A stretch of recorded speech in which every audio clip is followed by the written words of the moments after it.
Happy Thursday, Non-Obvious Nation. We are back for another edition of the Non-Obvious Insight Show, and I cannot wait for our special guest today, Beth Comstock, visionary business leader. You probably know her from her many, many accomplishments, which we are going to talk about in just a little bit. And this has been an interesting week, I got to say.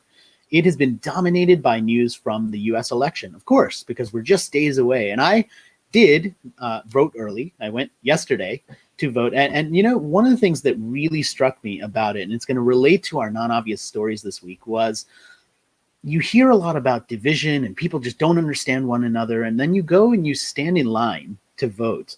And you don't know how other people are voting, but you do see those little tables. There's like a Republican table and there's a Democrat table. And as we're walking through, and I took my youngest son, Jaden, with me, we're walking through and both tables have candy. And we pick up candy from both and we talk to both people and everybody's nice and everybody's smiling. Nobody's yelling. Nobody's doing any of the stuff that we see in social media.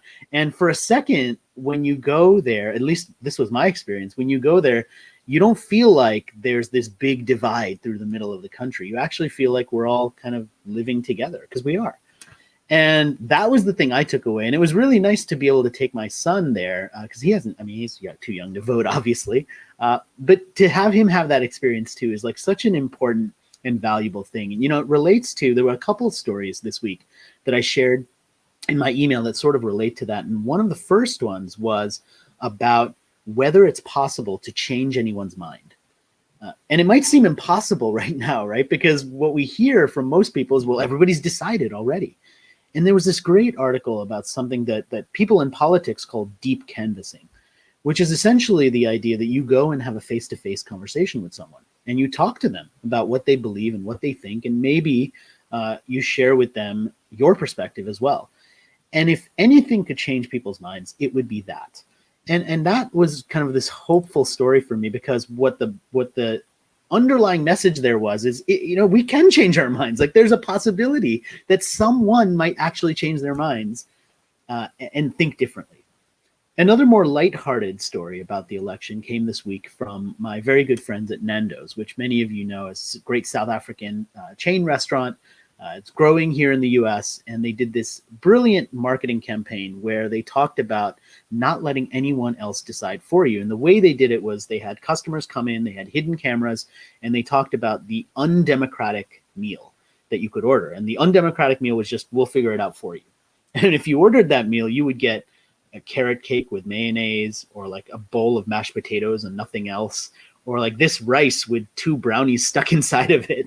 And the gag was, don't let someone else decide for you. Like, make your own choices, make your own decisions. And it was such a clever way of talking about this in a nonpartisan way that just reminded us that, look, we have a choice. Like, we need to make that choice and we need to do something about it. Another really topical story this week came from a wonderful stunt from the team at Reeses, which in the past has done some really, really clever stuff. And this year they launched a robotic door that gives people candy, because so many people are afraid with COVID. Are we going to be able to go trick-or-treating? Can we do it? So like now Reeses has a remote controlled robotic door that dispenses candy. And a couple of years ago, I remember talking about, and I've shared this in keynote presentations, they did a vending machine where you could put in all the candy that you hate and get back Reeses, which you presumably love. And I joked that, like, finally there was a way for me to do something with that Almond Joy, because like nobody wants those, which some of you sent me some very kind, slightly passive aggressive emails, some of you saying, look, I'll take the Almond Joy. I love it. Not me. That's not my candy. I can't deal with it. Not for me. And the last non-obvious story I want to share before we get to our amazing interview with Beth Comstock today is all about a new innovation with paint. Seems pretty unusual, totally not related to the election or Halloween at all. This is more of an evergreen story, but it really did get me thinking. And it was a team of researchers that said a certain type of white paint, if we used it on more roofs and roads across the world, could bounce the sun's rays off and dramatically help with kind of global warming overall, just by using a different type of white paint. And it reminded me that sometimes these solutions don't have to necessarily be deep technological solutions to these world-changing problems. Sometimes it's just, let's use a different white paint. And that was just a nice reminder that maybe we overthink the solution to things sometimes, and maybe the more non-obvious way of doing it would be to just come up with a simple solution for it. So if you enjoy these stories, just a quick reminder, you can always subscribe to this YouTube channel, and you can get an email with these stories and more every Thursday morning in your inbox just by subscribing to the Non-Obvious Insights newsletter. So now I am very, very excited to share with you my special guest for today, Beth Comstock. She has been at GE. She's a former vice chairman over there. She's been president at NBC Universal. She has a long list of accomplishments, not the least of which is writing an amazing book called Imagine It Forward. Beth, thank you for joining me. I'm so excited to talk to you. Thanks for having me. It's great to see you. And I'll confess, I really like almond joys. I really do. You must be in the minority, but now I know what I can send you. So you're going to be the one who I end up sending those to. Mail them all to me. I'll happily take them. That's great. Well, you have a fantastic book that's been out for a little while now. About 2 years, yeah. Yeah, 2 years. But I was going back through it, and it was so relevant for right now, because for people who don't know your full journey, one of the things that really stood out for me is how you have relied on your inner confidence and instinct in many ways. And you literally say in the book, like, we need to be better at listening to our instincts. And one of the things I think affects a lot of us is this imposter syndrome idea of just questioning ourselves and feeling the need to apologize for ambition, feeling the need to apologize for having a out of the box idea before we even talk about it. So I wonder if we could start there and just talk about some of the ways that you've overcome that for yourself, because I think that's such a fundamental part of your journey, as I know it from just having talked to you and from having read your book. Yeah, it's a big question. Thank you. I would say I think inner confidence is something I still work on. I've struggled my whole life with confidence, but it is, to what you say, how I got around that was coming back to that sense of that inner voice, intuition, that hunch. I kind of made it my move, if you will, in the course of my career to go out and explore things and start to feel confident in that. Curiosity and discovery was egging me on. And through that, I got to get confident in seeing patterns, and with the patterns to start to feel you couldn't see the future, but you could at least start to see where things were starting to emerge and get a bit of certainly a competitive advantage in business, but get a early insight for questions and learnings you need to do to kind of keep pace with change. So that all came from, I think, just listening, like what am I good at? What do I like? I like to learn. I'm curious. I like discovery. And then working against those things of that other voice that's like, oh, that's so stupid. No one will ever believe you. What do you know? I mean, I had those voices too. And, you come back with a new idea and your colleagues look at you like, well, what do you know? Since when are you an expert in artificial intelligence? Well, I'm not. I've got to find people who are, but something's happening. Yeah. Listen, look. And that, I think led me to grab, again, skills, not only just the curiosity, but I'm a storyteller. So I had to learn to tell stories about it. So shorthand is just, you're working through all the tensions, the things you're good at and the things you need to be better at, and trying to quiet those voices either externally or internally that want to talk you out of going forward in that. Well, and one of the things that you talk about quite a lot is the idea that when you don't know something and when you don't necessarily have that level of comfort, one of the ways to get it is by bringing in expertise, by bringing in that outside thinking, and by being the one who constantly sort of curates that. And if there's kind of a theme that I saw throughout the book, it was you wanting to do something bold and bringing in someone who could inject the inspiration or the fire behind that. I think you called them sparks. Exactly. So talk a little bit about, like, how do you identify those people in those moments, and is that something as a strategy you just kind of landed on, or was it something that you'd known for a long time? No, I think it was trial and error that I got there. As I'm out in the world, and the teams I was with, we were out discovering, getting better at pattern recognition. I mean, you come across people who have expertise. And as I said earlier, you go back to your team, your colleagues, and you go, look at what I found. And they're like, well, who are you?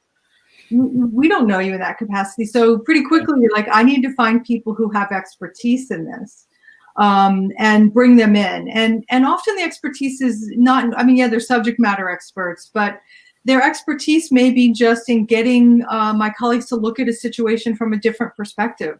So it's often just somebody who you want to confront an issue. You're sparking a different way of looking at it. And what I found helpful is, because often these people aren't in your organization, they'll say whatever. They're defending an idea, they're making a case of something, and they're not looking to work in your company. So often those are the best engagements. They don't have the baggage. Right, and they're not looking for a consulting gig most usually. And your job, go ahead. So they can afford in many ways to be honest, and there's exactly. value. That's what that's sort of what one of your filters is for a good spark, is you want them to be honest. Now, where sometimes the work you have to do as that spark wrangler, I guess, is you have to translate. And so a lot of my job in innovation and change became trying to translate. I called it an outsider inside. I had to be both outside and inside. And I had to be able to bring those sparks in and say to them, okay, like, I know your examples are consumer, but we're largely a B2B company. So can we work together a little bit to not always give them that consumer example? Is there another one? So you have to work a little bit up front so that the language is resonant, so that there's some common path, and vice versa. You know, with when the spark leaves, you got to turn to your colleagues and go, okay, how is that relevant to us? What does that mean? Yeah. What do we dismiss, and what challenges us? So you have to work both angles of that. Yeah, and I love that idea of the spark wrangler. I think if you do end up doing the next book, maybe that's like, there's an idea in there, I think, because that's a skill. I mean, it really is. And I want to dig into some specific examples. I mean, one of the things that you did when you were at NBC Universal, I'm not even sure if it was NBC Universal at that point. No, it was NBC. NBC. Okay, is you launched the NBC Experience Store. Which you talk about having had a lot of resistance to. People said, well, why would we put a store there? This could be such a waste of time and effort and money. And eventually it kind of became this tent pole, this really iconic thing in many ways. I think it was before 30 Rock and kind of before all of the stuff that brought publicity maybe to it a little bit more. But talk about that specifically that instance, but I'm more curious about just what you learned from pushing an idea that had a lot of people who just would tell you, that's not going to work. That's a waste. Yeah, and you're right. That was pre the NBC Universal merger. And I learned this was a pivotal experience for me. And the team and I, we were so convinced we had to do this. NBC had launched Window on the World Studio, and we just had this vision. We want people walking around in New York with bags that say NBC Universal and taking the experience home. And we did our homework. We made this thing amazing. And we took it to the head of the network, Bob Wright, and said, pitched the idea. The CFO hated it. Bob said no. We made it better. We put little dioramas together. I pulled in a really integrated team. I mean, I have to say that would be one of the lessons, to try to bring as many voices in. It can't just be your idea or your small teams. We brought outside sparks. Long story is, we went back to Bob 3 different times, and he had said no. On the 3rd time, he finally said yes. And I learned a couple of things. One was, he was challenging us. He was trying to see, could we make the idea better, which we did. 2, he wanted to see how committed we were. And I can't tell you how many times in business I've seen this, where people pitch an idea the first time they're told no, and you never hear from them again. And you're like, but I thought you liked that idea. So for me, it became this mantra that I have just found so valuable ever since. This idea that no means, to me, I hear it. The first time I hear no, I have to reinterpret it as, oh, that must mean not yet. I have to find another way in. I have to find another path around. And I'm really grateful for that experience, and Bob for teaching me that. And I remember he looked at me, and the team was there, and he looked at me and goes, look, I have tried so hard to say no. I did say no. But you guys made it so darn hard to say no. And, the CFO was no all the way. So he was overruling the CFO in saying that. And it was a bond we had. So we weren't going to let him down. And so there was also that kind of commitment, that he was very honest with us, that we passed the test, but it had been a test. Yeah, and you talk pretty candidly in your book and in interviews about being a female executive in a largely male-driven industry and male-driven organization. At least it was. I'm sure it's changed now. But that kind of uphill battle, added to the fact that I know this just having been in the world of PR and marketing, you were initially coming from the world of PR. And I think it's fair to say in most corporations, the people who work in PR tend to be minimized. They tend to be kind of stuck in a certain corner to say, look, you just get me media, and like that's what you do. We don't expect you to be strategic. We don't expect you to do any of these bigger thinking items because you come from PR. And you overcame that as well. So I wonder if you could just share a little bit of what you learned along that path to sort of overcome these limiting factors, whether it was on your business card or just who you were. Yeah, I love that question. Thank you. I think to summarize it, I think it's just this epiphany at some point that, hey, difference actually works in my favor. Yes, it's intimidating to be the PR and then marketing person in a media or technology company. To be a marketer, to be a media person in a tech company. To be a woman in a largely male-dominated. I couldn't get away from the difference. That's who I was. And yet it's just maybe the marketer in me came to appreciate that difference is your unique value. And I, over time, just started embracing it. For one, what option did I have? That was the path I'd been on. I came that way to get there. I sure worked my butt off. I worked hard. I was good. So you couldn't take the work away from me on any one of those categories. But difference was my advantage. I looked at things differently. I brought a perspective that was outside the company, especially when I got into more and focused on marketing. It was about living in the market. Like, that's what we do. That was what are the insights? Where's the world going? It turned out in both of those cultures, they were most big established companies, you get very insular. And so suddenly to be the outside person, the expert at where trends and customers and what people are saying, no one was doing that. So I just used my perspective and difference. And I just would encourage people to come back to that again and again. It's helped me in, currently I'm on a couple of boards, and that helps me when I'm in the boardroom at Nike. Luckily they're a good marketing company, but there's a lot of things I don't know about. And to be able to come in with a different perspective, that's why you're there. Ask questions differently. So that would be my encouragement to people who are sort of struggling with that. Your difference is your advantage. And then it became incumbent on me as I got to develop in my career and become a team leader, business unit leader. It meant I had to work hard to make sure I brought in more difference. And so you can become a beacon and start to attract more people who think differently, who have different paths. And suddenly your team has a bit of superpowers because you've aggregated these different perspectives. It's hard work. I don't want to diminish it. People laugh at you. They think what do you know? You somehow have to work through that, and it's difficult. Yeah, and it's so common. You said this before. The question that always happens in B2B organizations when they see something outside of B2B, and the first thought is, well, show me a B2B example of the exact same thing. And it's so ironic. I joked at one point I was doing a talk on the I think it was the South by Southwest stage, and I joked that there's no case study for innovation because by definition it hasn't been done before. And so this search for let me find a case study of something no one's ever done before to prove that we should do it is just inherently stupid, right? Yeah. I love this sense of just kind of fighting against the inside the box thinking and challenging people to kind of go outside of that. I would call it non-obvious thinking. I've got my own way of it, but it's basically the same thing, right? It was obvious thinking. You're right. And I think, I'd love to say, oh, I'm just wired that way. I'm not.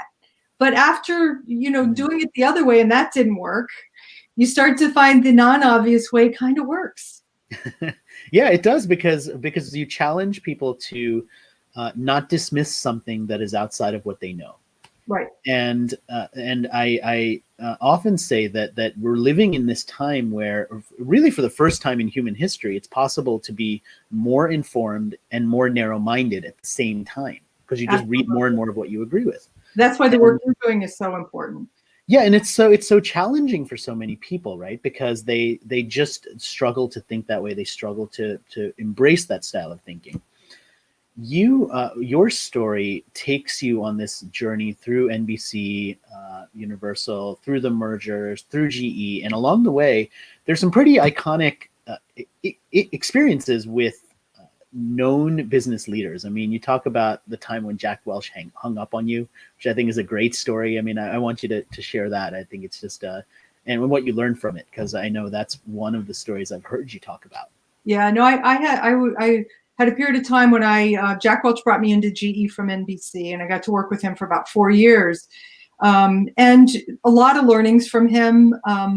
You know, he was a great leader in many ways, and he was a challenging leader in many ways, as has been well documented. But I always appreciate. I came out of NBC and media, and you know, in media, if you don't make it to air, you're dead. And so everything was rush to a deadline, and you start all over again. And so it created a certain urgency. And here he had billed himself as Mr. Speed and Efficiency. So he called me into his office one day and he said, "Hey, look, like you got to wallow in it." What do you mean wallow in it? You got to take time. You just rush out of meetings. You're not getting to know people. Wallow in it. Trust me, you got to wallow in it around here. And I was like, you know, Mr. Speed, what are you talking about? Okay, I'll wallow in it. Well, a couple months later, I guess I hadn't wallowed in it, and he called me up on the phone, and I picked up the phone, and he wasn't there. So I called his assistant. I said, "Hello, hi, Jack," and the phone went dead. And I called his assistant. "Hey, Roseanne, I lost Jack." She goes, "Oh, you didn't lose him. He hung up on you because he wanted you to know that's what you are like." So I always appreciated, one, it was painful feedback, and I clearly wasn't heeding the teacher's advice, but he used humor, which I always appreciated. And more importantly, he took the time. He took the time to say, "Hey, you're not going to survive here if you can't work on this, and you're not going to grow." And I share it because it was a fun story, but I'm grateful for it. Yeah, and sometimes we need those kind of moments to wake us up. I think we've got some comments coming in here, so I want to kind of turn to those. Got a question here from Jonathan. What do you feel the best ways to get an internal mechanism to feel comfortable with the outside perspective? So, you know, this leads me to actually one of the questions I was gonna ask you about as well, which is this idea of being a champion of those ideas. And you talk about the difference between being a champion and a mentor. So this is a great question from Jonathan. I mean, how do you get the organization to buy into that external perspective? Yeah, Jonathan, it's really easy. You just say, "Because I said so." Okay, you know that's so. Well, you can do that if you're Beth Comstock, but you know, maybe. And there's so many times I did that. Either I said so or the boss says so, and then people are like, "Okay, I'm going to show you." So that's not the way you do it. But we often do that. You get into these wars of, I learned that at NBC very painfully. The last assignment I had there, we ended up being kind of the cool kids and the not cool kids. And we were arguing because we were more informed than the other. Like, try not to get into that. It's a bad recipe. So that's where you start. Try to come to your differences. I find it's often very, a couple of quick things to give you. Invite your critics in. You know who they are in the company, on your team, the people who are critical thinkers. I don't mean the downers who are no on everything. You've got another formula for them, but you invite a big critic in. If you can co-own an idea together, I mean, maybe it's your head of engineering and you get your head of engineering, she finds a way that we never would have thought of, and suddenly she's a proponent of it, and she walks people through what she went through. That's a great way. That's unusual right there. I mean, I remember at one point, correct me if I'm wrong, but I think that you brought in some political analysts, and you actually brought in someone from the McCain campaign and the Obama campaign together at the same time. Exactly. It was right after the financial crisis, and we brought in Steve Schmidt and David Plouffe, and they, frankly, in the beginning, I didn't tell them each we were working. But we ended up bringing them together in a very powerful way. That would have been another, transparency is always good. But it was so helpful to bring them in, and they each brought different perspectives, and their credibility, in some ways it was good too, because even then people were aligned politically, and to be able to not just say, "Oh yeah, I'm maybe more liberal," like, "Yeah, she brought in the Obama guy," to be able to bring in a Republican as well, got people's attention. So I think be very deliberate in thinking about how you bring in unexpected voices that are going to help you build credibility. And the last thing I'd say to Jonathan, as well, is try not to make it your idea. I mean, you're in some ways a midwife. You're bringing forth and helping facilitate this happening. And the more people feel that they have an option to make the idea better, the more they're going to want to be with you. Again, all those things sound really easy. They're not. And so your skill is as a listener, a translator, a synthesizer that keep coming back. You said, no, but I think I didn't explain this. Let me come back again. Let me bring this other voice. You know, that engineer, you thought she didn't like it. She actually does. So you're just constantly creating a surround sound that gives people different opportunities to hear it. Because often when you hear the idea the first time, you don't know what you're talking, you don't know what you're saying, and people don't understand it. You need to come back, if nothing else. They're not, yeah, they're not in the moment to be able to really embrace it. And I think the moments is one of the things that I find fascinating about your journey as well. You talk about the choices that you made to either move the family from one place to another, to take a role. You're maybe one of the, I don't know if it's a few people or a lot of people, but you're one of the people who turned down Steve Jobs for an offer to work at Apple. At least the few idiots who's admitted it. Yeah, right. Now, but I mean, you had a pretty good run otherwise, so I don't think anybody could look at that and say, "Man, you're living in a cardboard box," and you could have been person number 400 at Apple or whatever it was, right? Studying under Tim Cook.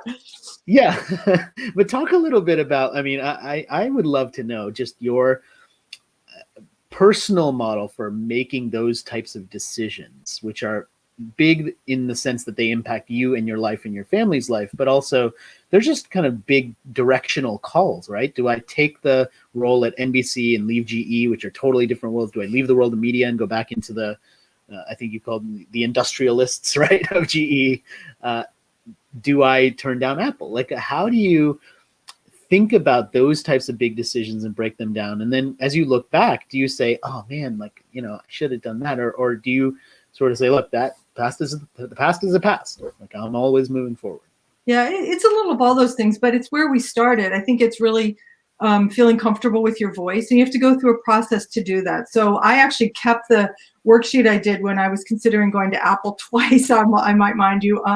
And I basically do your typical pros, cons, and then I solicit advice. I mean, my husband gets the brunt of most of this. He's like my personal therapist too often. But I ask a lot of different people who I respect, what would you do? And then I just consider it. Okay, all these different points of view are helpful, and I write it all down, and then I literally tuck my paper away. I go to sleep, and I say, okay, when you wake up tomorrow, you're gonna make a decision. Once decision is made, it's like my first instinct. I'm gonna take it. I'm not. I'm not going back. I mean, yeah, there are going to be times, that Apple stock price goes crazy. I'm going to be, but I made it for good reasons. I mean, in that case, my daughter threatened she was going to turn goth, which I actually think would have been good for her. But you joke that if that's the worst, that exactly, it would have been good for her. She could have, that would have helped. But so yeah, there are all those considerations, but ultimately, you just and decision made, and that's it. You can't look back. And in some ways, you're encouraging yourself to make that path better because you've picked the path. So now you only have a choice to make it work. You're all in, right? I mean, that's the way you describe it. You have to be. I got to ask you, when you did that pros and cons list about working at Apple, was working with Steve Jobs in the pro con or the pro column or the con column? A little of both. I mean, obviously, he wasn't quite the Steve that we've all come to mythologize. This was just before they launched the iPhone. I mean, he was so charming and engaging, and everyone I knew who worked for him said he was amazing, but he even in the process was making decisions about things that he thought I would say or do or want, and I didn't, in the end, I felt I wouldn't be able to be the kind of person and have the kind of curious career I wanted to there. That was ultimately one of the factors. And so, yeah, it was a little bit of both. Yeah, I think it's just a really interesting thing. So maybe where we could close, just to kind of bring the conversation. I hate to even end it, but I definitely want to ask you about something that I think is kind of a big movement on many levels that's been happening in business right now. I mean, you and your career and your success has been an inspiration for a lot of people, myself included, but especially a lot of women. And one of the things that we see all the time is professional networking groups for women to find mentors and champions of their own, groups that are helping to find more diversity in either corporate boards or executive ranks. And this whole push towards just including more diverse perspectives. I wonder if you could just talk about how you've seen that progress and whether you think that there are things we all should be doing that maybe we are just at the cusp of, right? I'm wondering, like, to use the tagline, the title of the book, like, how could we imagine this forward, right? Like, what would be the path forward for that? Yeah, good question. A couple of things. I mean, I do believe in networks and groups like that. It's a way to, they become spaces where you can learn from people who've had similar experiences. So, you know, that's often helpful. I found networks good because you can test different sides of yourself out, be a leader in a different way. I'm a believer in those, but they're not enough. And in too many organizations are set up to make have the networks do all the work and other people get off the hook. And so I don't think that's right. And so what do we have to do? I mean, start where you are. If one, try to work on kind of your story, how difference is an advantage for you. Two, if you're in a position, whether you're leading a team, a project, you know, an assignment, make sure you're being in and seeking diverse voice. Often it's worth waiting. Usually it's worth waiting for. So there's a big rush, but make sure you're clear about bringing in diverse voices any way you can. Even if it's just inviting a speaker in to talk to your team. Really spend time working on that advocate. I guarantee you it's a way to be innovative. So we have to fight harder, Rohit. That's just the answer. It's not, there's been a lot of attention, but we're not done. And anyone who thinks we are, like, we're not. And so every one of us, and the non-obvious choices make it even better. The people who are least diverse, fighting for more diversity, carry incredibly strong messages. So, so just do it, and people will follow that. I've seen it. Yeah, I agree with that. I mean, it's such a powerful message and so important, because I think that oftentimes we minimize the importance of diversity to just be, okay, if we hire one person who is of color or just looks different, like, we're done. And that's never enough, because it doesn't lead to diversity of thought, right? We don't get people from other industries. We don't bring people from different backgrounds who grew up differently than us. You may have lots of people. You're never done. I mean, you have two marketers on the team, you need non-marketers. You need too many extroverts, you need introverts. I mean, you're just constantly working what diversity and upping your game of diversity. I mean, you're never done. That's what I think. If you're waiting for some, like, industry award to say you're the most diverse team, company, like, you're on the wrong path. Yeah. Important reminder. I mean, this is lots of great insights and very important experiences that I think all of us can learn from. So I just want to say thank you for spending a little bit of time with our group, with our non-obvious listeners and watchers. Yeah, I appreciate you. Beth Comstock, everyone, sharing some amazing insights. I hope you enjoyed the show. As a quick reminder, every week we share another non-obvious, fascinating guest, as well as the most interesting stories of the week to get you to think, and ones that you might have otherwise missed. So, it's Rohit Bhargava saying thank you for watching. Thank you for being part of our non-obvious nation. And remember, always stay non-obvious.